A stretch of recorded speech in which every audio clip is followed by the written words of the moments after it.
SBTV Nation, it's your boy Dream in the house, and we got stuff to talk about this morning. But before we start any of that, it's Freaky Friday, y'all. It is Freaky Friday, man. How you doing today? Happy weekend to you, brother. Oh, man, happy weekend to you. It's Friday. You know, I get excited on Friday. It's one of my favorite days because not only is Friday, you know, the end of the week, but it is also Freaky Friday, so we're going to get a plethora of beautiful young ladies sent our way.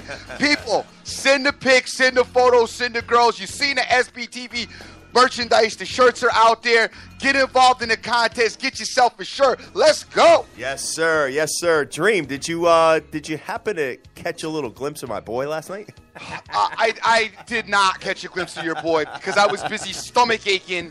I was busy stomach aching the baseball/football game that was on last night, and that was the Jacksonville Jaguars versus the Tennessee Titans. Jacksonville did kind of what we expected them to do for the most part. Yep. Tennessee did kind of what we expected them to do for the most part. Both teams are seriously not going anywhere. So please, everybody that was in there, and none of you guys did, but people, you know, I love the commentators. They kept talking about how they were in the thick of it and then they're in the hunt. Stop it. Brutal game to watch, huh? Stop it. I mean, it wasn't brutal, but it was just like, come on, man. You know what I mean? Come on. Right in the middle of it, with Tennessee being 2-8 now and 2-3 away. Jacksonville Jags are 4-6. I guess the Jacksonville Jags are a little bit in the hunt, though, after that victory last night. Dude, the Jags, I mean, yeah, but both teams are like so not ready yet. You know what I mean? They're just not ready. I mean, but what's good is the bright side of it is if you're a fan of either one of those organizations, I think both teams are headed in the right direction. Oh yeah, they're probably a couple years away. Yeah, but it is it's away. It's definitely away. I don't know about a couple of years. I wouldn't put a timetable on it. I would just say it's away.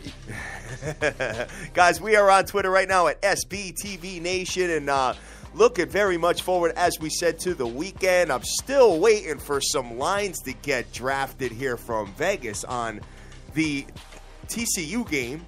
There's still no line, and there's still no line on the Houston game. Well, we'll see what happens. Just wait till tomorrow. Good things come to those who wait. But we're gonna get into today, and we're gonna get into some stuff that happened. Listen, I gotta go over a couple. We don't really do a whole ton of recapping. I got to do a recap right now. I got to talk about the LA Clippers, son. I got to talk. First of all, Doc Rivers. First of all, Rivers in California seems to be like an issue. Whether it's Phillip Rivers, Doc Rivers. I know. It seems to be an issue with Rivers and winning in California. I don't know what's going on because one of the Rivers was in Boston and he won, and now he's in California and it's not working out for him. No. But I got to tell you something, man. This Clipper team, first of all, big ups to you on the injury report with Chris Paul, as he had, 28 points last night. Son, first of all, it's 9 a.m. Eastern Standard Time in the morning when these injury reports get put out. You emphatically did that yesterday. Hey, whenever you go directly against me on the air. was JJ Redick in? JJ Redick was not in. All right, so I was halfway there. You were halfway there. But anyway, big ups to Chris Paul. 35 points, injured, with 4 rebounds and 8 assists. Had him on the bench. I'm going to have to send an email to the website that I got that information from. I love your injury report, son. Keep up the good work. Shut up. Pat must be working. That is why we always. For Vegas, y'all. That's why we discuss. If you're gonna mess with plays, do them right before game time, so you got a clear idea what's going on and who's gonna be in there, man. Pat is working for Vegas, man. Yeah.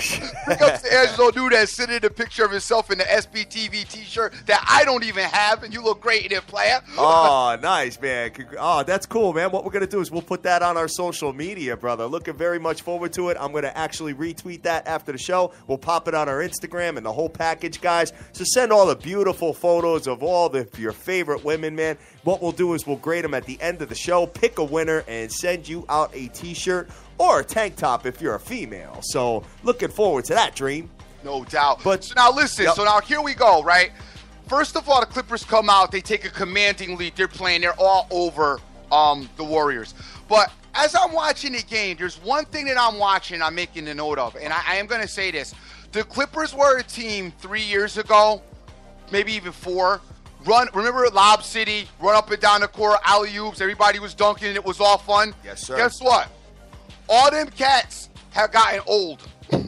All right? It's no more really, it's like jog up the court. It's like, we'll get a dunk occasionally, but it's like layup city now. That's what it is. Yeah, right. All right? So, actually, Paul's hampered with that groin. I mean, they just don't move. I remember the Clippers, they used to move like the Golden State Warriors.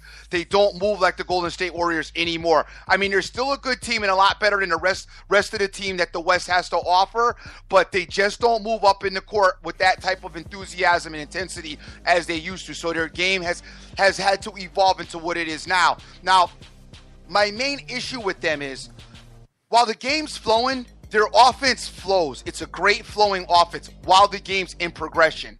What happens, though, is the last, I would say, 8 minutes of fourth quarter basketball, it becomes playoff-style basketball. And this is what I've been talking about when we've had the analysts on about playoff-style basketball. Because now you're no longer really running transition a lot. You're more running your half-court sets. And in playoff basketball in your half-court sets, what you have to do is you have to have guys that are willing to take the ball and shoot it. The issue I see with the Clippers as of right now, like, nobody really wants to be that guy. Nobody wants to step up and make that shot. I mean, you dump it into Blake. Yeah, Blake will take it here and there, but I've seen Blake in this spot a bunch of times just make a lot of mistakes. Turn the ball over, lose the ball in between his legs, get it like a traveling call or a charge. Just bad calls. He's not the guy. Chris Paul, I love him to death. He's kind of too small to be the guy, and plus he's the point guard, relegating it. I believe that this is one of the reasons that they bought Paul Pierce. The truth. The truth. Son, I got to tell you, the truth is a lie at this point. The truth is a lie. Is a lie. Listen, it's time to hang up your sneakers, player. Listen, certain guys, it's time. The truth looked awful out there. The Clippers just really didn't have anybody that wanted to step up. I know they're trying to get Jamal Crawford, who's a great pure shooter, to step up and take the shot, but they had nobody that really wanted the ball in crunch time to hold them down. And that's going to be an issue for them over the course of the season, and especially in the playoffs, because that's what playoff basketball breaks down to in the fourth quarter, where you have to, and that's another reason why I think they lost to the Houston Rockets last year, because Houston had that dynamic. My man with the beard, which I've lost his name right now. Don't ask me how. Harden. Harden, right. Harden was that guy that they wanted that would take that shot. You look at the Cavaliers. LeBron is that guy you can give the ball to. Also, you probably can add the dynamic of Kyrie and now sprinkling a little bit of splash of love. You look at Golden State. You got Klay Thompson. You got Steph Curry, Draymond Green, Iguodala. I mean, you got all kinds of guys that want the ball to take the shot at this point in the game. Yeah, the definitely. Clippers don't have that dynamic, and they need it badly. Well, it's almost like they play stiff towards the end. I think they've blown so many leads over the last 2 years that they look afraid out there. They almost look like they're just kind of stiff, and like you said, they don't want to take the shot at the end and close the games out, which they should be playing basketball like they do in the first quarter and the fourth. You know what I mean? Just going ham on it. So I don't know. That might be a thorn in their side moving forward as far as the Western Conference playoffs are concerned, because they're going to get in the playoffs. The problem is that in their building, in the Staples Center, last night, they could not hold a lead, and Golden State is now 13-0, brother. And the Clippers have been synonymous with having a big lead and blowing the lead. That's something that they do, which they've got to really, that's something that's got to really be, that's got to be addressed. It's got to be addressed, and I don't know what the answer is for them. I know they brought Paul Pierce in thinking some veteran leadership would do that, but Paul Pierce looked like, last night, I didn't feel Paul Pierce did not look good at all. Age was finally showing with him. I thought he could play another year after seeing him last year, because he didn't look that bad last year. But I got to be honest with you, last night, maybe a bad night for him, so maybe we'll have to take another look. But last night was not a good night for him. Last night was not a good night for them. We'll move forward from that. Your boy did his thing. Oh, the Cleveland Cavaliers did their thing and not only won but covered the 10 points. It was actually 9.5 when we were on the show, and it moved up to 10.5. And anybody that's out there and kind of doesn't like the hook could have got it down to 10, and sure enough, got the job done at the end in stomachache fashion, I might add, because they were up like 21 points in the second quarter, bro.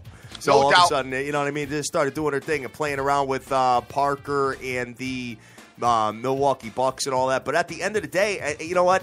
If this team stays healthy, because last year you got to remember that they actually were able to win 2 games versus Golden State with nobody, with no Kyrie, with no Kevin Love, with no what's the other guy's name there? I forgot his name. The guy with the long hair. Long hair. I'm sorry. Oh, I forgot his name, man. I'll think about it as Mike Miller? No, not Mike Mizzle.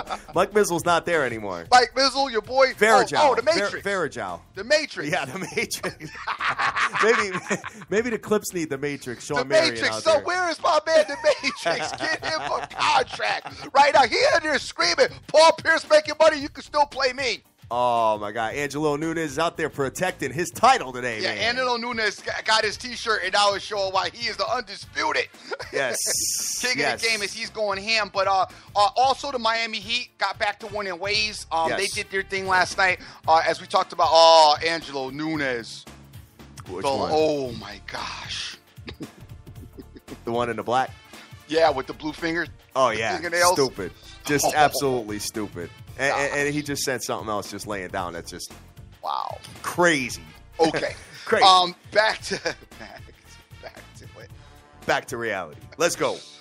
Back to it. All right, yeah. So anyway, the Heat also came through last night. They had a really good game. Chris Bosh helped them out last night as they beat the Sacramento Kings. Over on the hockey side of things, a very good night in the ice, man. Big ups to you for pulling me back away from the Habs, kid. Yeah, the Habs. Yep. Big ups to you for that, because you pointed out that Phoenix was good. I like them still, but I opted for the Blues instead. As I talked on the show, the Blues was the better play for me.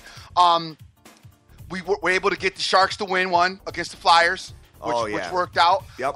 We talked about the Capital Stars under 4.5, which worked out. We talked about I tried to pull you off the Lightning. I remember I said that. Yeah. I didn't mess with the Rangers. So, but the Rangers do have Florida Panthers coming up, and as a matter of fact, guys, we have a very special guest that's going to be calling in. Doug PLAGENS. He is the play-by-play radio broadcaster for the Florida Panthers. He's going to be calling in very shortly, and Dan Strafford's also going to be calling in to discuss some fantasy talk with us, brother. Definitely. And the Panthers lost last night against the Ducks, which is an interesting loss. And we'll maybe get a little bit of talk about that today, as the Panthers are, up and coming and trying to get their act together. So we'll get into a little bit about them as well. Yes, definitely, man. Definitely. But, big night last night for a bunch of different things. And, everything we pretty much talked on the show came to fruition. Son, I had a great night. I had a very good night last night. We shared a lot with the nation out there, and I'm thinking everybody was, I'm hoping everybody was pretty successful last night. As the Jaguars did their thing, and what was great about the Jaguar game is I had talked about. As a matter of fact, you talked about the 2-team teaser, but I even talked about maybe taking a parlay and even buying it up to plus 3.5. So when the Jaguars, if you had done that. When the Jaguars were going to go for it, it was like 4th and 2 at the 2-minute warning and like 4th and inches. And I was like, they're going to go for it. And the announcers are super it up. Well, they should go for it and it can end the game. And I know that anybody who had bought it up or even had the teaser was like, nah, kick the field goal. Yes. Because then you couldn't lose if they kick the field goal. If they go for it and don't get it, they tie. So first they said they were going to do it, and then they went to Tennessee calls a timeout. They come back from commercial, and out comes the kicker, and I'm like, yes. So they kicked the field goal, and then once they kicked the field goal, we had it because they were up 6, and the Titans were either going to win the game or lose. So that was a nice bit of getting rid of that stomach ache. Yes, absolutely, man. Because it looked like for a minute, Tennessee, when they scored their touchdown, all right, with the help of the refs, by the way, because One of those was an awful pass interference call. But I'll say both of them were bad, but the second one was horrible, all right? 2 bad pass interference calls, which moved Tennessee like 46 yards. The combined two calls moved them 46 yards and put them like they were right like on like in the red zone. So when Tennessee scored, the Jags get the ball back. Then the Jags drive the ball all the way down to the red zone. But then the Jags turn the ball over on an awful pass. And you're thinking in the back of your mind, I'm going to get played here. You know what I mean? Because at this point, the last thing you're thinking about is that Bortles is going to, get you a game-winning score, go all the way down the field. You're like, there's not happening. Because you're watching him in the pocket, too. He had, no time in the pocket. Like they would line up, Tennessee would blitz every down, and he was like, he'd have 2 seconds to get rid of the ball, and that was it. Oh, wow. That's how that was working. I am just absolutely just laughing and dying on the inside right now, knowing that you stomach-ached that nasty Tennessee and Jags game and watched it front to back, man. Yeah. Wow. Unbelievable. I only caught bits and pieces of it, man. I was going back and forth between that and Cleveland, and I was watching a little bit of the Rangers game as well. And, the Pittsburgh Penguins. Oh, I forgot about the Pittsburgh Penguins. Yeah, they did their thing as well, man. I like that team. I think that team is going to be a little bit of a spoiler, a little bit of a headache moving forward, man. So just keep that in the back of your brains, guys. And also, we've been talking about it, and Angelo, I know the size. Oh my God, son. My man studies all week. Oh my God. Guys, you know what? Hey, man, we got this dude is on fire right now. A lot of people out here today, going crazy with this. Rick Lopez too, man. I know, no doubt, definitely. God. All right, guys, we are live Jeff on Ryan's Twitter. gotten involved. A.B. Lentz out there doing his thing. Oh, my gosh. Freaky Friday is off the hook, gang. Oh, man. You got to give them a who you with, kid. With this whole situation, definitely guys. a better. You know what? Because last week we commented that Freaky Friday was a little bit on the dusty side. But this week everybody's coming through in impressive fashion. Very impressive fashion. It is absolutely phenomenal. Oh, definitely, man. Definitely. So, guys, what we're looking to do is, this week is we got Thanksgiving coming up next week, Dream. And yes, we are sir. going to be off the air on Thanksgiving. I will not be on. I am going to a high school football game, man. I don't know if you have the tradition in, throughout the country or whatever, but over here in Connecticut, all the high school football teams play each other on Thanksgiving morning. It's a tradition. You go out there, you get your Bailey's and coffee or your Tia Maria and coffee, whatever. You sit back, you watch, and have a good old time, man. I'm looking very much forward to it. I mean, my kid's in 8th grade right now, and we're moving to another town, so he's not going to be playing with any of these players anymore. So it's going to be like the last hurrah. Kind of sad when you've, been with all these parents for however many years. You know what I mean? Right. So it's going to be fun, man. Looking forward to it, guys. Let me know. Do you guys do Thanksgiving Day games in your neck of the woods as far as that's concerned? Because it's really just a lot of fun to kind of kick it with the parents and just do a little bit of something before you go ham on your turkey day, man. So definitely looking forward to doing that and eating like a pig next Thursday, brother. What do we got for the games? Oh, there's good games lined up for Thursday's got a pretty good lineup. What do you want to know about the NFL or the NBA? What do you want to know? NFL. The NFL lineup here. Hold on one second. I'm going to pull it up for you. As it's a good match. There's a couple of good matches. Well, I know right out of the gate that I believe Carolina and the Cowboys play. Oh, really? Killer Cam. You think Killer Cam catches his first loss? I do, yes. Carolina and the Cowboys. I don't know about that. You got the Eagles-Lions at 12:30. You got Panthers-Cowboys at 4:30. And then the nightcap is Packers-Bears. Ooh. The Bears are hot, man. That's the yeah, Bears are hot. Okay. That's the lineup for Thursday for Thanksgiving, which looks like a pretty good lineup. Watch out for your boy John Fox. He's going to go into Denver and win this week. And then going to be Denver this week with your boy Osweiler. And then they got to play Green Biscuit Kid. So, Dream, I believe their college has usually got a couple of good ones too. Let's see what the college has on tap for for that week. Well, let's take a quick break, and while you're looking that up, and we'll go from there. How's that sound? Okay. All right, guys, we're going to take a quick break. We'll be right back with you. We are the SBTV Nation. How would you like to win big cash in sports gaming? Well, now you can. Visit tkwins.com. With over 20 years of experience, they can get you the winning edge you need. Specializing in winning selections on all major sporting events. NFL, NCAA football, NBA, NCAA basketball. Why wait? Check out their free daily winners online. It's never been easier to visit tkwins.com today and start winning. tkwins.com. Consistently picking the winners for you.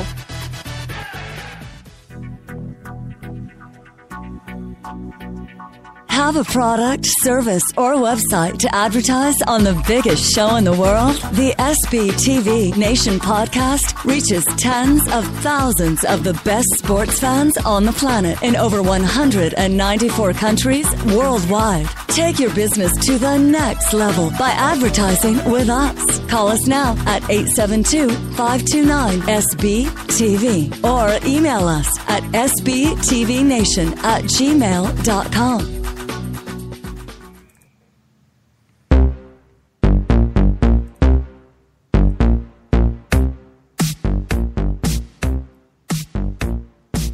All right, brother, we are back and looking very much forward to talking about the Thanksgiving Day games that are coming up this week, Dream. Or actually next week, I'm sorry. But what do you got on the collegiate slate? On a collegiate slate, not that impressive. I mean, you got USF against UCF, which is going to be brutal. And that's a 7:30 game. And then you got Texas Tech versus Texas. So that's a little bit of a better game, but that's not really good. You know what? When college shines actually on that Black Friday. Oh, yeah. So like when everybody's at the mall and stuff, I mean, what we did last year, we got together at like Buffalo Wild Wings, remember? Yeah. We killed it, man. We had a great time. Yeah, we killed it while the wives and the girls were out shopping. And the collegiate slate on that Friday is like phenomenal. I mean, phenomenal. That's when you got the Houston Navy matchup is going to happen. Arkansas, Missouri is out there. Oregon State is out there. The TCU Baylor game is on that day as well. Iowa, Nebraska is out there. So quite a few games of note are going to be on that Friday. So, hey, there's plenty of great football coming up. And I think that also helps. For me, it makes the holidays good too when there's football. Yeah. Now, the only thing is I like to try to structure like whose house we go over based on their television setup. Of course. You know what I'm saying? Because if they got a dusty TV, like, I don't want to go over there. You know what I mean? Yeah, I don't want to go over there. I totally am on the same page with you as that, man. So, you know, the problem is though is with that TCU Baylor matchup. Obviously, it's lost a lot of its steam. You know, with the quarterback situations. You know what I mean? If you had Boykin, obviously, and Seth Russell, you know, and they were both undefeated, it'd be a whole different package. But, you know, it's still going to be a good game. And, Dream, I did read that Jarrett Stidham is a little banged up for Baylor. No, I remember they talked about that the week before. He was supposedly banged up going into when they were going to play Oklahoma. Yeah, right. Right. And he had gotten a call. I mentioned it on the air that report went out on Twitter. And he had actually talked to somebody. He talked about it on the air. Got it, man. So we'll see what ends up going down with those particular matchups because Baylor has to go into Stillwater this week and play the Oklahoma State Cowboys, man. So you know what, Dream? I really, really hope that Oklahoma State makes a run and stays undefeated and gets into the playoff and all that. I do because they pay crazy, but I don't have any faith in them, man. Yeah. It just seems like their defense is just a mess. And it just seems like, you know, they want to fall down early in all these games to try to come back. Well, you fall down early versus like an Alabama or a team that has a pretty stout defense like the Sooners. It's going to be pretty damn hard to come back. I don't think that they're going to make the playoffs. You don't think so, huh? No, I don't think so. I mean, I like them. I like the way they play. But I just don't think they're on par. I don't think they're on par with probably the top, I would have to say 8 teams, even though they're undefeated. Really? I don't think they're there. No, I don't. All right. Well, the big win that put them obviously in the conversation was the win over TCU. Right. So, but the thing is that, yeah, I mean, in Stillwater this week, you got Baylor with a banged-up quarterback. They should be able to get by Baylor. I think they'll get by Baylor this week. I could be wrong, guys, and I actually could be. I could be wrong. Mm-hmm. But it is a pick-em, so we'll see what ends up going down with that. Obviously, they're saying that Baylor is superior based on it being a pick-em in Stillwater in Oklahoma. Now, when the Sooners come to town, it's a whole different package because I think the Sooners are the best Big 12 team out there as it sits right now. So that's gonna make for a hell of a matchup next Saturday, man. I agree. You know what? I will just never. And guys, you know how it is. You're supposed to have tunnel vision, but unfortunately, I will just never forget when Oklahoma ran out the Rose Bowl. The Orange Bowl. Excuse me. When Oklahoma got by USC, I will never forget that. That was the year that Oklahoma was supposed to be so dope. Yeah, I know. And USC, it was just it was just a drubbing. I mean, it was yo, you are not dope. I know. I totally hear you. It was just I will just never be able to forget that. I don't know why. I just can't forget that game. And I've and that's not Oklahoma's only hiccup, but that's the freshest one in my mind. And I just will never get past. And I don't know. That's my one issue with Oklahoma. I loved when they played UConn that year though and crushed them. That was great. I remember that. That was silly though. I mean, we knew that was going to be absolutely. That was silly. Yeah, I remember that too. Good morning. Do we have Mr. Doug PLAGENS on the line today? Yes, we do. Hey, what's going on, brother? How are you, man? Doing well. Oh, that's good, guys. We are listening right now to Mr. Doug PLAGENS from the Florida Panthers. You are the play-by-play radio broadcaster for the team, correct? Yes, sir. All right, Doug, fantastic. what's going on? I'm the Dream. How are you today? Doing great. How are you? I'm doing well. Let's get into it. Let's talk about the Panthers and what's going on this season. Bad loss last night to the Anaheim Ducks, who've been very inconsistent this season, but still like the effort that they put out there. What's your thoughts? Well, last night's game, the Anaheim Ducks really came out firing. They had a pretty high shot total in last night's game. Roberto Luongo, though, for the Panthers was absolutely fantastic, and I know there's one particular glove save that he had on Jakob Silfverberg. It was a shorthanded scoring chance in the second period that has kind of made the rounds on YouTube, and if you haven't had a chance to see it yet, I highly suggest you go and do that. Some of the finest goaltending that you're going to see anywhere. So Roberto Luongo has been awesome since the season started, and he's one of those guys, at 36, still playing at an all-world level, and it seems like every night out there he's climbing the all-time lists in some category, and he was fantastic last night. It's an Anaheim team that came in here on the heels of a tough loss in Nashville, another game they probably should have won a couple of nights ago. They had 40 shots and lost the game 3-2, and last night they came in and tacked on another 40 shots on goal against the Panthers. So it's an Anaheim team that's starting to get things back in order. They had a slow start. The Florida Panthers this season, they came out of the gate pretty hard this year. Hit a little bit of a rough patch. Had a couple of big wins against the Tampa Bay Lightning back on Saturday and Monday to start off this 5-game homestand that they're on. And then, again, as you mentioned, had the 3-1 loss to the Anaheim Ducks a night ago. And now they'll take on what might be the best team in the National Hockey League right now, the New York Rangers, tomorrow night here in South Florida. So it's a big homestand for the Panthers, and coming in with a .500 record into the game tomorrow night against the Rangers. Tough test, but a big one for both teams. No doubt, definitely. Now, I got a question for you. I want to ask in reference to, and I hope I'm not butchering his name, I believe it's Ekblad? Aaron Ekblad. Aaron Ekblad, right. I noticed a lot of minutes getting played, a lot of the game, getting a lot of game in.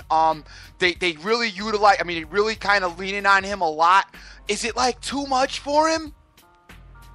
Tell you what, with Aaron Ekblad, I think the one thing especially that's impressed me since I came in here, and this is my first season on the job here with the Panthers, and it's been an unbelievable experience. But when you look at Aaron Ekblad, one of the first things I noticed about him is he's beyond his years in every possible aspect of being a professional hockey player. I mean, he does not strike you as a 19-year-old. And, you know, he was the Rookie of the Year last season.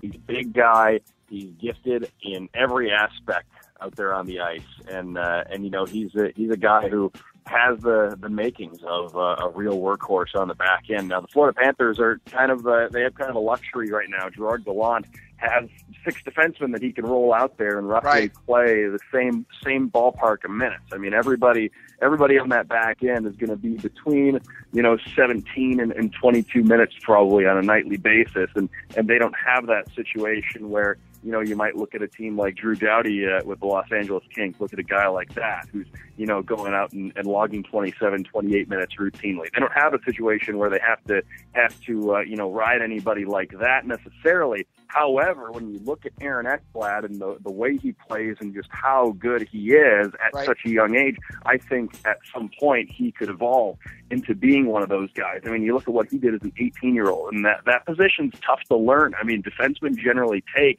they take some time to come into their own. They take a few years, and for him to do what he did out of the gate last year as a rookie shows that the sky's the limit for him. And in a game, it was Saturday's game in Tampa, Dmitry Kulikov left the game in the second period with an injury, and Aaron Ekblad wound up playing about 27 and a half minutes in that game. It went to overtime, so there was some extra time on the clock, obviously, and then, like I said, there was an injury in the back end, so guys had to step up and pick up some of the slack, fill that void a little bit, and he did so, and played some of his best hockey in that role, and I think he's a guy, one of those guys who, like I said, he's an all-world talent in the making, and I think he thrives in that situation, and he is just fun to watch, and that's a guy you're going to want to take notice of if you haven't already. He was Rookie of the Year last year, and beyond his years in every aspect of being a hockey player, as I said, and it's a real treat getting to watch him grow. And he's had some huge goals this week in the final minutes of hockey games to help the Panthers pick up a couple of wins over Tampa Bay. Right. Now, when you look at the dynamics of the Florida Panthers, you're obviously the defense is extremely fluent and extremely strong, like you were talking about. Yeah. But we're seeing like your defensemen almost with more shots on goal than, you know, like than the guys that are supposed to be shooting on goal. So what's up with that? What do you think about that? Well, I think what you see is the Panthers are a pretty balanced team, and like I said, they're going to be 500 going into the game tomorrow against the New York Rangers. You know, they had a hot start this year, had a little bit of a rough patch, got things going with a couple of wins over Tampa Bay back on Saturday and Monday. But you know, the Panthers are one of those teams. You know, you want to play a grinded out defensive game, they can play that game with you. You want to get into a scoring battle, they can have success in that situation as well. I mean, you look at the 2 games against the Tampa Bay Lightning, I keep throwing those out there, but the Panthers won both of those. They were nail biters. This was a 5-4 shootout win back on Saturday, and then a 1-0 win here at the BB&T Center on Monday, and they were 2 totally different hockey games. You're talking about a 5-4 shootout win and a 1-0 regulation victory. Right. 2 games that look totally different. You're relying on different sources for your offense in each of those 2 games, and they're able to win both of those. And they've got speed, they've got guys who are gifted on the back end offensively, and of course up front you've got guys like Jaromir Jagr, and I talked about Roberto Luongo earlier in our conversation, who's really climbing the all-time charts every time he steps on the ice. Same thing can be said for Jaromir Jagr, and what he's doing at this stage of his career is absolutely incredible. Picked up another assist last night in that 3-1 loss against the Anaheim Ducks. But it varies on a night-to-night basis, and I think part of that is the fact that this Panthers team can hang with you in whatever kind of game you want to play, and that's why on some nights you see the defense step up and provide that offense. And sometimes you see those speedy forwards, go out and do their thing. But I think it almost gets dictated by the situation, the fact that the Panthers have the weapons to be able to hang with you in any hockey game. Gotcha. And that's awesome. All right, couple more quick questions for you, and talk to me about Jaromir Jagr. Where is he at? Is it wearing on him too much? I know the conditioning's got to be incredible for him still to be playing at this level. What's your thoughts on him? Well, Jaromir Jagr, and just to throw him in, since I've gotten here, two things that have been very impressive, two guys that have been very impressive. You see him on TV all the time. We've all been watching these guys for a long time. But Jaromir Jagr and Roberto Luongo, both just watching them go about their business. And like I said, you see them on TV, you can tell they're great players, and they've been all-world players for a long time. But seeing them go about their business on a day-to-day basis, and just the way they play and the way they practice and the way they prepare, it's absolutely incredible, and it just solidifies that idea that everything that we've seen for years, just how good these guys are, and then you see it on a day-to-day basis, and you see what they do to make themselves better, and it all makes sense because the preparation and the focus that they have is great. But in focusing on Jaromir Jagr, who who you asked about, he is 43 years old. He's playing at nearly a point-a-game clip right now, and shows no signs for wear, and he makes the guys around him better. And he's, like I said, it's just it's amazing. And when you look at Jaromir Jagr, he possesses a lot of skills that not only are they come together to form one of the best hockey players that we've ever seen lace up a pair of skates. Not just one of the best players of of a decade or a generation, but we're talking one of the best players of all time. And we should everybody should make sure they really pay attention, watch, and see what he's doing out there, because he looks unbelievable. But with Jaromir Jagr right now, he has that same vision, power, strength, stick handling ability, the ability to make the guys around him better. He has that same ability that he had earlier in his career in Pittsburgh, in the middle of his career, and that he has now. He's been able to adjust as this game has changed over the decades, and he can still, at age 43, he can still go out at times and dominate a hockey game. And even though this game has changed over the years, he has been able to adapt and still be a force out there. And he hasn't lost any of those attributes that made him great, like I said, back in the 90s, that continue to make him extremely effective now. And he's been absolutely huge for this team. He's been a great example for a lot of the young core that the Panthers have in their lineup. And like I said, it's just a product of the work ethic and the conditioning and the focus that he brings to the rink every single day, whether it's for a game or a practice. Awesome. Yeah, real good. Taking a look at their division here, they got the Habs in that division, the Montreal Canadiens, who are doing very well this year. Any chance of you think that we're going to slide into the playoffs this year as far as the Florida Panthers are concerned? Well, this Panthers team, the goal from the outset, right out of training camp, is to make the playoffs. And This Panthers team looks like a playoff team. And when they're really on their game, they can beat anybody. I mean, you look at just one example this season. Look at what the Dallas Stars have done this year. Sure. The Florida Panthers handed them a 6-2 loss in their building. Wow.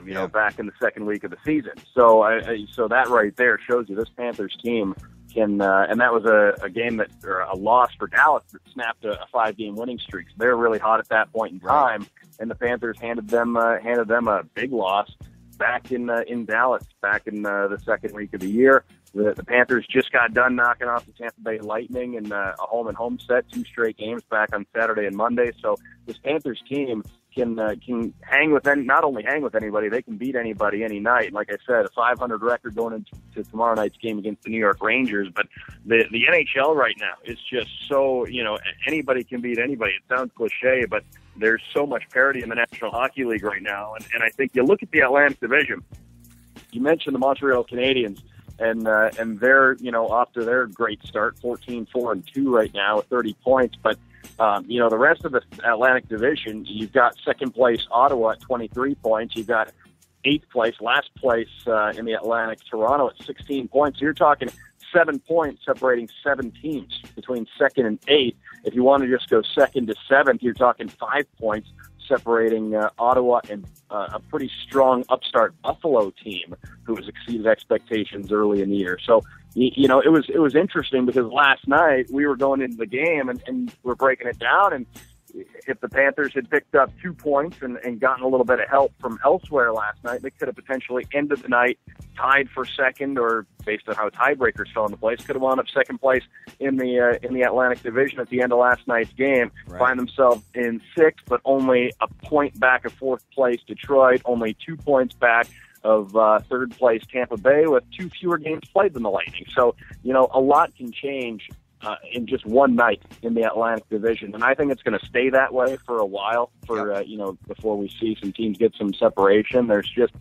there are a lot of teams that, that are really making this a fun division to watch. But to get back to the basis of your question, the Panthers team, I think they're a playoff team. They look like a playoff team, and the mixture of quality veterans with good experience, guys who've won cups, when you look at Brian Campbell and Willie Mitchell and Dave Boland and Jaromir Jagr, and you go right down the list, and guys who've won, and Roberto Luongo's been to the finals before, and young guys ready to take that next step in their career. Jonathan Huberdeau, Aaron Ekblad, who we talked about, Nick Bjugstad, guys like that. It's a very fun team to watch. It's a heck of a hockey team, and a team that's only going to get better. And they were the most improved team in the National Hockey League last year. They had a 25-point turnaround from 13-14 to 14-15, just fell short of the playoffs last year. The expectation going into camp this year, these guys want to get into the postseason, and I don't see any reason why they can't do that. Awesome. Guys, you are listening right now to Doug Plagens. He is the play-by-play radio broadcaster for the Florida Panthers, and congratulations on your new position, by the way.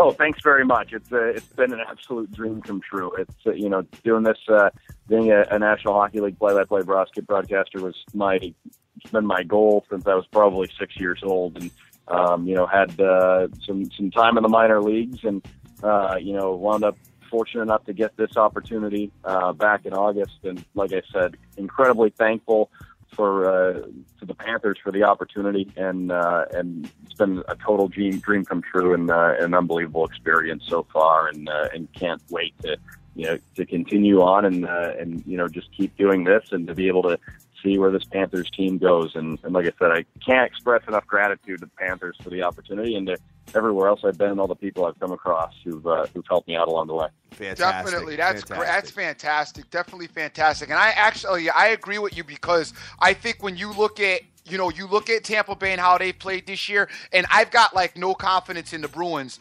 especially with their endurance issues. I think you're right, spot on. The Panthers do have a very good shot at the playoffs this year. So, hey, great talking to you. Good for you coming on. We love the time you gave us. Yeah, absolutely. Thank you. No problem at all. Anytime you guys want to do it, just let me know, and we can talk some NHL. Always love doing it. All right, fantastic. And could you tell everybody where to find you on Twitter, please? At Doug Plagens on Twitter. That's DOUGPLAGENS, DOUGPLAGENS. So you can hit me up on Twitter anytime you want. Even when we're not on the air, we can have chit chats about hockey. So just find me on Twitter, and we'll have some fun. You are the man. All good. Right, thank you very much for your breakdown. We appreciate it. Happy No Friday. problem. Thank you. All right, take care. All right, Dream. So great guest. A lot of information there, and it's great when you got somebody that's right there on the scene to give you a first hand of it, to let you know what's going on kind of behind the scenes, and how the teams prepare and what their expectations are for the season. So definitely great to have that inside information that he was able to make available. Absolutely. So we're going to be waiting for Doug Strafford to be coming on. We're going to talk a little fantasy with him, kind of pick his brain a little bit and see what his thoughts are on some. Which fantasy sport you think that you're going to be feeling talking to him about? I actually wanted to talk to him a little bit about, and I went into this like a year ago. I don't know if you guys all remember. I was talking about the dynamic of having fantasy that was live. That you could, at the end of each quarter, maybe, the end of the halves, actually going on your bench and swap players out, if they weren't having a good game. So, or even for injury purposes, if you had like a Sam Bradford this weekend, at the half, you would have been able to switch Sam Bradford out and pick up your bench quarterback. And I wanted to ask him maybe about that, and maybe does he think that that's the future of fantasy sports? Well, guess what? We got him on the line. Dan, what's going on, brother? Gentlemen, how are you this Friday morning? We are fantastic, what's going on, man? Good to hear from you. Same here. We got a couple of dynamics going on with the fantasy sports as far as, are they about to shut it down? Yeah, there's a little bit going on, for sure. Just a little bit. I think we're actually trending in the right direction. I think what happened to Massachusetts is what probably needed to happen a little while ago, but it seems like Maura Healey is a pretty even-keeled attorney general.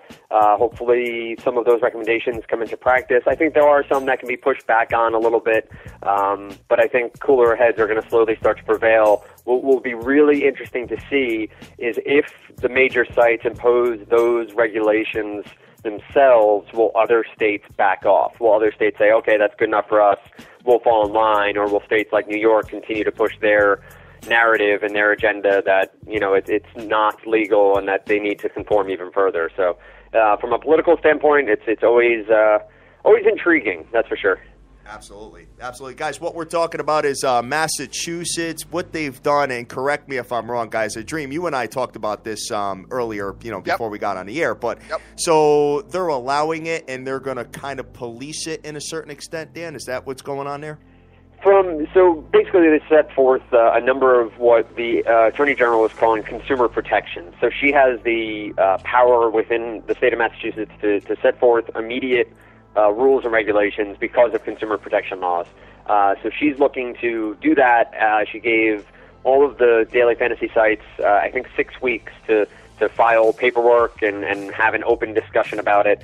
And then there's going to be some, renegotiation in January, from what I understand. She's looking for these rules to go in effect right away, get them to compliance right away. But there will be some discussion for a little bit of time. But yeah, it's mainly focusing on consumer protection, focusing on using the same sort of 1-800 gamblers and those sort of consumer protection that's in place for horse racing and for online gambling that's out there. She's looking to sort of bring over to daily fantasy. She says she believes it to be gambling, but believes it to also be not against the law. So a little bit of a toe drag there on the end zone line, trying to get 4 feet down. But toe drag. It's not gambling, but it's not against the law. It's gambling, but not against the law. We love that. I'm not going to argue because I can keep playing here in the state of Massachusetts. But I do think over time, guys, hopefully we just get legislation. Hopefully we get some of these politicians to learn what the sport is, learn what the game is, write legislation that they think is fair and balanced, and we move forward. Absolutely. Absolutely. My feel is, you take 25 cents, 50 cents, or whatever out of each pot and, pay your taxes, donate something, do something, whatever, and make it good for everybody as far as politically is concerned, and boom, all of a sudden we might also add that. Is it Massachusetts the headquarters? Massachusetts is the base, if not for both of them, for one of them, right? It's a DraftKings is based out of Boston, and FanDuel's out of New York, and also out of Scotland or part of the UK. They have a base there too. I'm pretty sure there are a couple of other small daily fantasy sites out of Boston, so those will be affected as well. And it's interesting to see how interstate commerce happens here. I mean, that's much further along than I even can think about, but how do other states interact and how do these payment processors work with all this? And there's a lot more going on behind the scenes, I think even the most ardent daily fantasy player wants to think about. Got it. Definitely. Now, I had a question for you. I had brought this up like a year ago, and it was in reference to the concept of actually live fantasy sports, where you would be able to, let's say, and this is not really not so much involved in daily, even though you probably could do it in daily as well. I'm thinking more in the leagues. But now that I'm thinking about it, I don't see why it wouldn't affect daily as well. But what you'd be able to do is, let's say after a quarter or after halftime, you would be able to sub in your bench players for the players that you selected to go live. What's your thoughts about that dynamic maybe coming to the sport? I think I think it's partially here. There's a game called In-Game Fantasy, or it was originally called Phenomena. It is a Major League Baseball game where you're picking batters as they're coming up to the on-deck circle. So you are live selecting players as the game's going on. So you could have any number of players across all of the Major League Baseball games that you're selecting from, and you pick up points based on RBIs and hits and home runs and all those things. I think there are some leagues I'm in that let you swap out because of injury. If you get it in at a certain time, so Major League Baseball, if a player gets hurt, I'm in a league where you can swap in a bench guy. And there are also some of the NFL leagues allow you to sort of do what's called best ball in golf, obviously, but best ball where you draft a team and all players play in the top 11 in positions or what your score is. I think we're going there. I think we're heading in that direction. I think you're going to see more in-stadium fantasy stuff, too, where you can play live at the game you're at. Wow. Maybe not for money per se, but for prizes or for credits on the site that you may be playing on. I know FanDuel and DraftKings are both in stadiums, so it makes sense for them to then move to this sort of mobile app world. But you're right. We're in a world right now where it's, I want it now, I want to play right now, I want it live, I want to do it, and I want to be involved in the game. Everybody wants to be a general manager, everybody wants to be a coach. So the more you can do live allows that feeling to come around a little bit more often.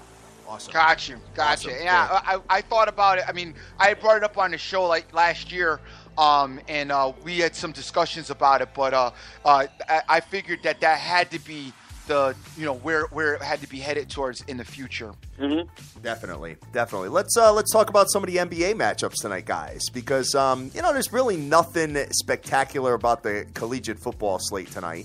Obviously, everything goes down tomorrow, but looking at this, looking at Kevin Durant possibly being out again for the OKC Thunder, and they're hosting the New York Knickerbockers. Oklahoma City's -7. Don't have a total here yet. And if there ever was a team for Westbrook to get 40-plus points, yes. In comes the Knicks. The Knickerbockers. Yeah, I mean, I grew up a Knicks fan, still deal with that franchise far too much than I'd prefer, but Porzingis seems like he's fun to watch at least. But yeah, he is.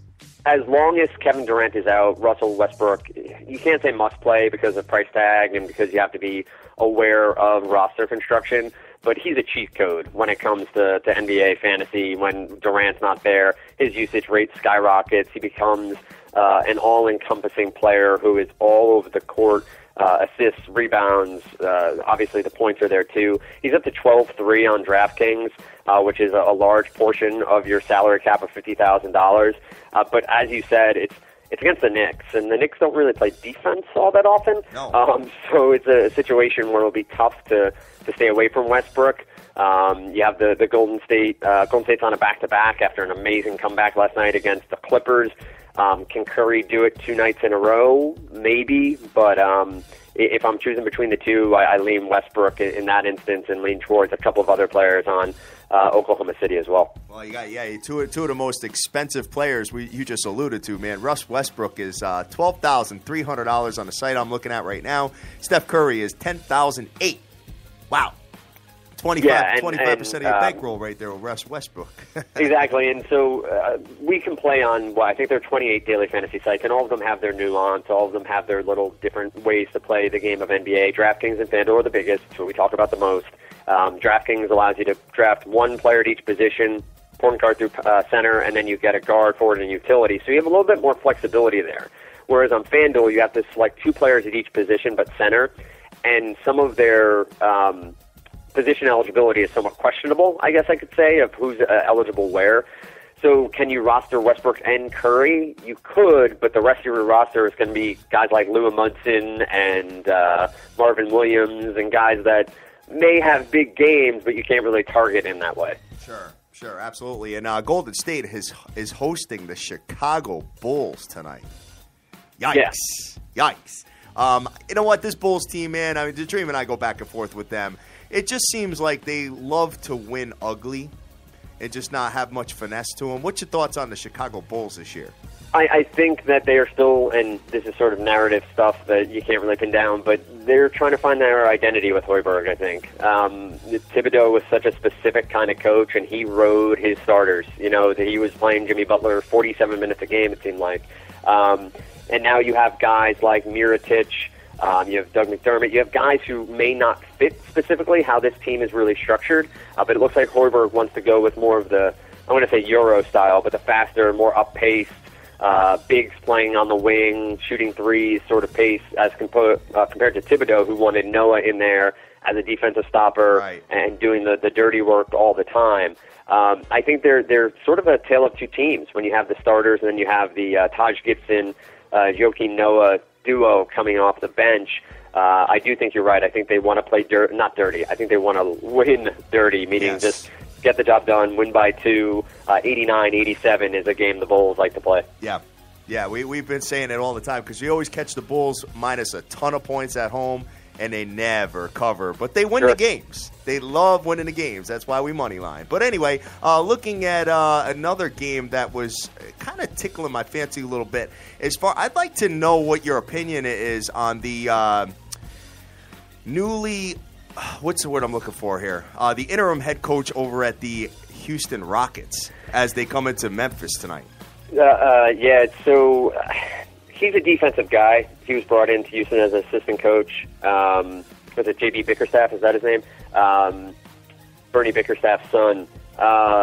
He was brought in for defense last year and to implement defense. So this is a Rockets team that similarly doesn't have a real identity right now. They brought in Ty Lawson. Lawson has his warts both on and off the court.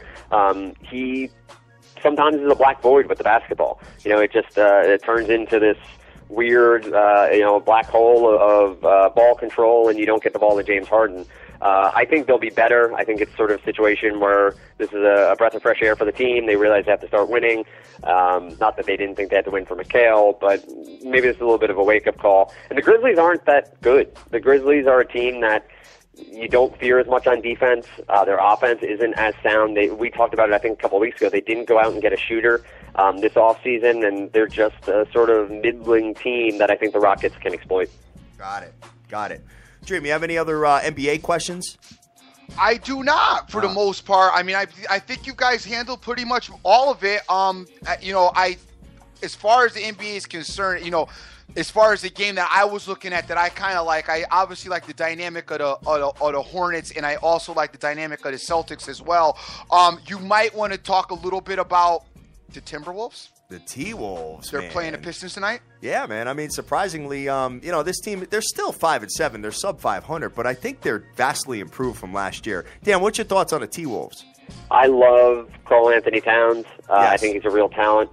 Tonight will be a test for him, though. Andre Drummond, since he's become the man in the post for Detroit, has been otherworldly, putting up, 20-20 a couple of times.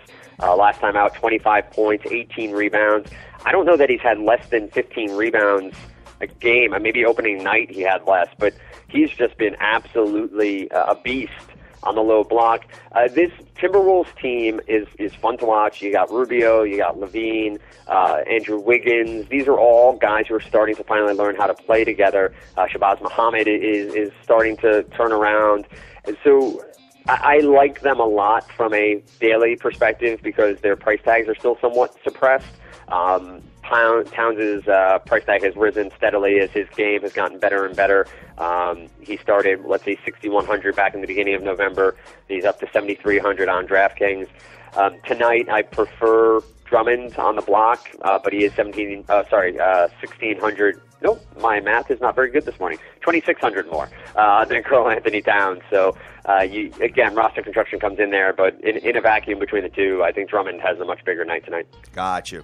All right. So, just real quick, I want to journey over to the college. You play college football fantasy, correct? I do, yeah. All right.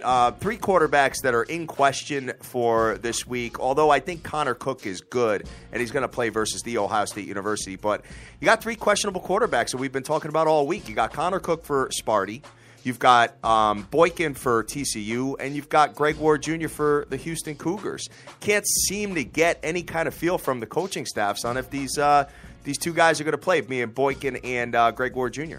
Isn't college football amazing that way? The whole upper body, lower body injury with no real description of what's actually going on. Nothing. We talked about it last night. We actually had a live show on college football over on Spreecast. It's available now on iTunes. And we, reading the tea leaves for Houston is tough. I think Greg Ward Jr. plays.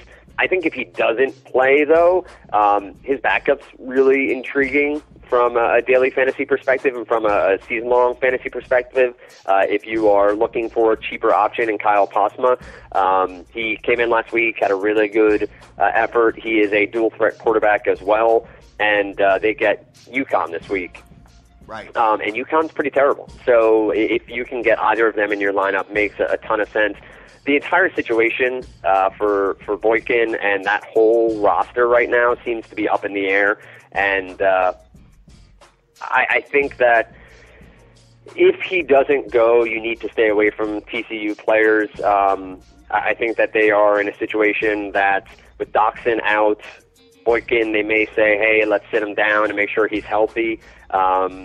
Or they try to get the most out of him they can. From a daily fantasy perspective, you really have to just stay close to news on Saturday morning. You're on Twitter. You're on the different websites. The CFFsite.com has news come out, and you're just trying to find out what it's there. More often than not, guys, in college, more than anything, if somebody's questionable going into Saturday, I stay away. I decide that I'm not going to roster them. I'm not going to roster their backup just because of the variance there is too high, and who knows what these college coaches are going to pull out. Absolutely. And Doxson is done for the year. Yes. Done. Completely done. I read that last night. So that's the wide receiver for TCU. Guys, you're listening right now to Dan Strafford from FantasyInsiders.com. We always love having you on. Dream, do you have any other questions for Dan? I am good. I'm good. I like the we didn't do any football at all for the weekend. Oh, the pro. Yes. The pro. Any sleepers that you're looking at this week, Dan, for pro? I think, and it kills me to say it, but Stevie Johnson, somebody who's really interesting, still pretty cheaply priced and is going to get a ton of targets. And being there coming off a bye week, a lot of people are so focused on Danny Amendola as your cheap option at wide receiver. You may get some lower ownership on Stevie Johnson. I think that the Patriots are a tough nut to crack this week. A lot of people want to be on Rob Gronkowski because Edelman's out. I get it, and I think that you can always roster Gronkowski, but I think you have to be ready for a 4-reception, 45-yard sort of output from him. Sure. And quarterback's interesting. There are a lot of cheap options. Of all the cheap options, I probably go Mark Sanchez because of seeing him in that offense and knowing what he is capable of. Case Keenum's out there. You have Brock Osweiler. There are a lot of grenades out there too, where if you decide to go cheap at QB, you may get it blown up in your face. Yeah, definitely. I love that. A lot of grenades out there. Awesome analogy. Who's getting involved with Tony Romo this week? He's somebody that I think is going to be under-owned and could give you a big bounce back. The collarbone, I'm obviously no doctor, but I just feel like I would like to see him for a week. If you are playing in a large-scale tournament and you want to take the risk on, he's as good a quarterback as anybody in the NFL when he's healthy. So if you want to pay a slightly depressed price tag because he's been out injured, I don't think it's the worst play. But for me, the way I manage my rosters, I'm going to stay away from Romo. Yeah, Mark Sanchez is only $5,000 right now. Yep. $5,000. Yeah, there are a bunch of those guys this week, and that's the scary thing. $5 magic. You can make some great decisions and some poor decisions, and have the results be the absolute opposite. So I would really, I know you said it's you're not really sure. You like to give it a week. I honestly think Tony Romo is a great gamble this weekend. Even if banged up and not 100%, the Cowboys are in such a spot, and it's so important, and that's why they're putting him back out there. One, for him to get tuned up for next week against Carolina Panthers, and two, just to say relative and to stay, an issue in that conference. Dallas needs to win this game in a bad way. I really think Tony Romo is definitely a great shot to take. And the one guy to stay away from for anybody listening, don't chase Kirk Cousins. He is not that good a quarterback. The Saints are that bad on defense. They're going into Carolina. This screams a 3-interception sort of game for Cousins from my perspective. There are other cheaper options who are going to have better games than him. So if you really want to go cheap, don't chase you like that guy. Chase somebody else. Kirk. One other guy you might want to mention I'm not sure. What's Alex Smith costing these days? Alex Smith is $5,000 as well. So you have a ton of QBs this week who are min salary on DraftKings and all have okay to better matchups. Kansas City's been really interesting as a team the past couple of weeks. You have Macklin out there. San Diego's really bad on defense. Yeah. So he's intriguing, especially if Travis Kelce can start making things happen for that offense. He would be a big difference maker. He's probable as of right now. Honestly, guys, there are so many cheap quarterbacks that it scares the crap out of me. Okay. I'm looking at Derek Carr more than anybody as a cash game quarterback, so a relatively stable floor and a higher upside, as opposed to these cheap guys who have pretty much a zero floor, and then obviously the quarterback position can give you a ton of output as well. I would say Carr definitely against the Lions. Also, I like Alex Smith against this Charger defense, and especially where the Chiefs are trying to go now as they look like they're about to turn their season around. And I also think Tony Romo is a great idea. But I'm on board with all of that. Hey, great information, man. Always love talking to you. Thanks, guys. I appreciate it. All right, Dan. Thank you very much. Dan Strafford from FantasyInsiders.com, and you are on Twitter at, what's your Twitter handle? At Dan Strafford. All Keep right, it simple. perfect. All right, brother. Thank you so much, and we appreciate it as always. All right, have a good one, guys. Have a good one. You too, brother. You too. All right, Dream, great show, man. Oh, no doubt. Definitely. Definitely good to have the analysts on, kind of breaking down everything. Do a little Florida Panthers, some hockey. We did some NBA. We did some football. We did the whole package, man. So, when I look at tonight's card, just eyeballing it as far as the NBA is concerned, nothing that's really getting me too excited, Dream. I have one underdog. Well, I got three things that I like. Okay, what do you First of all, I got nothing on the ice. I don't like anything in hockey, guys. Okay. We'll talk. That's not happening tonight at all. Most of the teams that I like are on the road. I don't want to get involved with road games. I don't like that. On the basketball front, I absolutely love, but I got to tell you, it's very early. I don't know a lot about the dynamics of the college basketball. It's very early, so you're going to have to take it with a grain of salt. But if you want a little bit of cash yesterday and you're thinking about getting involved in something, I absolutely love, and it's a dog, which a lot of you guys are going to fall off your chairs. I told you before, I love the Georgetown Hoyas today. Okay. To beat Wisconsin. I really like Georgetown Hoyas to beat Wisconsin. I really, really like that. It's plus 115, I believe, out of Vegas. So you guys might want to look at that. It's a 5:30, I believe, a 5 o'clock or 5:30. 5 o'clock. 5 o'clock Eastern Standard start. So keep that in mind. It's not your usual time. I really like that as far as the NCAA is concerned. As far as the NBA is concerned, I'm thinking that a two-team parlay would probably do you well. A moneyline parlay, and that would be the Charlotte Hornets and the Boston Celtics. It does not pay well. It does not pay well, but you might want to look at that, as I like the Hornets, obviously, because they're, the Hornets are giving like 10 and Celtics are giving like 8.5 out of Vegas. So it can't, it's not going to.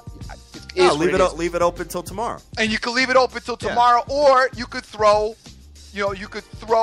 this the Hoyas in with it. But I would rather see if you're going to get involved with the Hoyas, I'd rather see you playing by themselves. Got it. All right, and I'm looking at it, and it's looking like a night off for your boy. Yeah. Oh, the other thing, dude, you know what? What? I like the Bulls.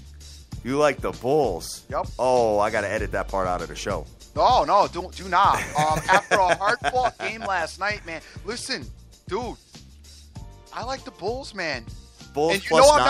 I'm not a Bulls fan, but the Bulls offensively, they're talented enough to be in this game. The Warriors got to be a little bit tired. Played last night. Hard-fought game against the Clippers. Sure. Now they got to get up again against the Bulls, trying to hold on to that undefeated record and all that goes on with that. But they matched. I think there was some record that the Boston Celtics had that I think they eclipsed last night. So, maybe they're done with trying to hold that record down. So, check your rosters. It's a 10:30 p.m. start. Do not moneyline the Bulls. Take the points. Please don't moneyline the Bulls. I'm not saying but didn't the Bulls go into Golden State last year and win in their court? I'm not sure, but that I got a small. Was the case. I don't know what it is. I just think that I like the Bulls. Last year, this is January 27th of 2015. This goes back to last season. Obviously, the two different coaches here with Chicago, but Chicago went into Golden State. They were an 11.5-point underdog and won the game outright, 113-111, brother. Yeah, I like the Bulls. I mean, now we did like the Clippers yesterday as well. But once we found out there was a couple of injuries, we got off of it. Yeah. But I very lightly lean the Bulls. But definitely, please do not money line them. Take the points. All right, let me just take a look at the injuries here. D Rose will be a game time decision with an this guy has an ankle injury now. Yeah, I know. He always does. Dude. Always got something going on, that guy, man. So it's like Sam also, Bradford. Sam Bradford and D Rose need to go to the same doctor or something like that. And they got to shoot something in to fix their bones or something like that. You know what I mean? Because they're always banged up, man. Listen, the other small thought as well too. Toronto Raptors are coming off, I believe, back-to-back losses. They got Lake Show tonight. And usually when you have back-to-back losses and you go to the doctors, he prescribes a game with you against the Lakers or the Brooklyn Nets and to get it done. So you might want to look at the Raptors. They lost to the Jazz on Wednesday. I believe they lost on Monday as well. Let's see here. Hold on one second. The Raptors lost on not Monday. I'm sorry. It's all right, man. That's why we got music playing in the background, and it gives me a little chance to take a look back at Freaky Friday. Love it, man. Find their last loss. I know they lost back. I'm almost positive they lost their last two games. I should just go look them up. Period. Angelo Nunes is the man, killing it right now. I mean, just so much going on. Yeah, the Raptors lost to the Kings on Sunday, 107-101, which is ridiculous. All right, that they got that loss under their belt, and then they lost to the Jazz on Wednesday. Wow. All right, so they got coming off of lost to the Jazz on Wednesday, 93-89. That's two losses, and now they're going in to play the Lakers. They had Thursday off, and they're coming in to play the Lakers tonight. And I like the Raptors. If you obviously you might want to think that might work with your money line parlay. Even though I hate three teams, but you might want to do if you want to get an NBA one after you get maybe some of that NCAA money with Georgetown. Then you might want to go Raptors, Hornets, Celtics. All right, sounds good. And you know what I noticed too, and I got to just talk about this real quick. I know we're running way over, Dream, but with basketball, yes, with baseball, yes, with any sport that has a lot of games, yes, there's gonna be situations where you're not gonna get max effort from these guys. No doubt. And we've seen that for the last couple of games. Obviously, Cleveland Cavaliers last night did their thing and laid the smackdown. But the two games before that, I want to say that they took the pedal off the metal to a certain extent. Right. I don't think that they had that hunger, that fight, that that drive to make it work. Last night, I knew the spot. I've seen my boy in the spot a bunch of times. When they come back after, they come back home or they're on the road, it doesn't really matter. When they lose a couple of games and the media is questioning LeBron James and their efforts and the whole package, and there's all kinds of controversy, that is where you go crazy, because it seemed like that they were in playoff basketball mode last night, Dream. Yep. In that game. And my boy LeBron, dude, he was in till the end of the game, and they were up double digits. No doubt. They left him in. They just weren't having it. They just say, you know what, go out there and make it work. And he actually gave me a layup at the end to go up by 15 points. And that was what sealed the deal for the Cleveland Cavs to cover their spread last night, man. So, you know what, we're going to look for these spots, especially with Cleveland. So keep that in the back of your brains, guys. You know what? So you may see Cleveland go into a Utah and lose. They might go into Milwaukee and lose, Detroit lose, whatever. There's no sense of urgency there. They'll come back and pound them at the end. You know what I mean? So it is what it is, man. Just something to keep your eyes and ears on and rock and roll. Now, Dream. Yes, sir. We got to talk about Freaky Friday. What do we got going on here? Obviously, Angelo Nunes, just forget about another level. Who's going to be Angelo Nunes' assistant? If anybody thinks that Angelo Nunes is not that dude with this, then I don't know what to tell you. All right, well, he's the heavyweight champion. We're looking for the intercontinental champion. I got to tell you right now, my second favorite out of Angelo Nunes has one that I absolutely hands down love. all right? Hands down love. And it's with the back, she's got like sandy blonde hair. It looks almost like Carrie Underwood a little bit. I think it's Carrie Underwood. Yeah, Carrie, I think that's the one. She's got like this pink dress on with the sequins in it. Yep. And she's got like a tattoo on her back. She's like gorgeous. There's a bed in front of her. But that's my favorite. But I have to say that my man Jeff Ryan has another one. Kind of looking over her shoulder with the striped. Oh yeah. Yeah, I'm with that. I am with that 100%, brother. Is that the award? I mean, I'm there. If you're there, I'm there. 100% there, my brother. 100% there. So why don't we award Mr. Jeff Ryan the title of the day? Yeah, no doubt. You are like the U.S. champion or the Intercontinental. You're like the Intercontinental in wrestling. You know what I'm saying? Listen, I'm sorry, guy. Angelo Nunes is like layeth the smack it down. Dude is just another level. Yes. I mean, I can't. He's part of the team, man. And he's been going right now since like we started the show. Guys, Freaky Friday, absolute blast. We love it. We have so much fun here, man. So big ups to everybody that was out there this morning in 194 countries. Everybody out there retweeting our show. Everybody that's participating in Freaky Friday. Looking forward to sending out T-shirts to everybody. And great show today as far as the guests were concerned as well, Dream. Definitely great show as far as the guests are concerned. All right, so we're going to close this thing out, guys. Your boy's got a lot of work to do, man. So, hey, it is what it is. And I'm just pretty happy that we got to rock it today, man. So what do you got on the ticket as far as people retweeting our show today, Dream? Yeah, we're going to get into the retweets. Give me 1 second as I'm pulling it up now. Yes, sir, man. And I want to thank everybody out there that's constantly giving us our support and doing their thing and retweeting our show. Let's see what we got out there. We have Mr. Jim Rome is a douche is out there. Frank Vincalato. Jim Rome is a douche. The Flyers did play tough last night, but caught that loss. Yes. Frank Vincolato's out there. BT's out there winning picks. Justin Hernandez, Key MVU, Tony the Gambler. Welcome to the party, player. Fast Eddie 72. CDN Capra Kings. Joseph Del Rosario. Vegas Girl 92661. Hope you have recovered and are doing better. Caveman is out there. J-Cast, AB Lint, no request. Jordy Best. My boy Scott Weaver, what's up? Seen a little bit of Clemson rhetoric from you as always. Yes. Jason, your heart is going to be so broken in that national title game when Alabama puts the smack down on Clemson, and I'm going to be yelling, who you with, Scott? Well, you're going to probably have Clemson versus the number 4 team, so they might be able to get there and play Alabama. So. That's why I said national title game. Got it. All right.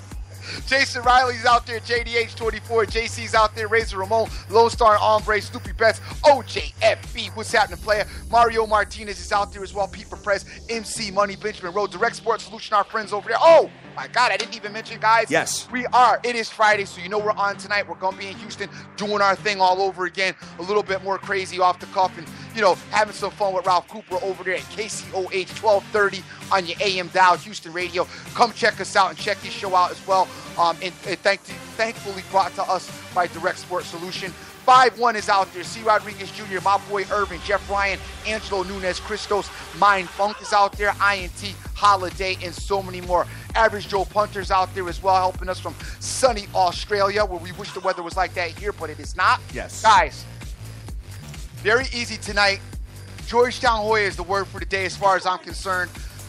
Hope I'm right, but it is early in the basketball landscape, and I have not seen a whole lot of them. Obviously, I've seen one game of them, and I've seen a little bit of Wisconsin, but not a whole lot. But I really think this Hoya team is going to be good, and I think they get it done tonight. So take a look at them. I am the Dream. Always remember who you with. Make the most of each and every day. You cannot get this time back. I am very much looking forward to Houston Radio tonight because I got to pick Ralph Cooper's brain about the Greg Ward Jr. injury and the Boykin injury. Because you know what? Maybe they know. I mean, they're right in Houston, right in Texas. So maybe they got a little bit more information than we do, guys. So make sure you stay tuned and get involved with us later on KCOH Radio. We love you to death. Go out there. Go easy. Do your own homework. Take your own place. Make all your dreams a damn reality and get that money. Let's go.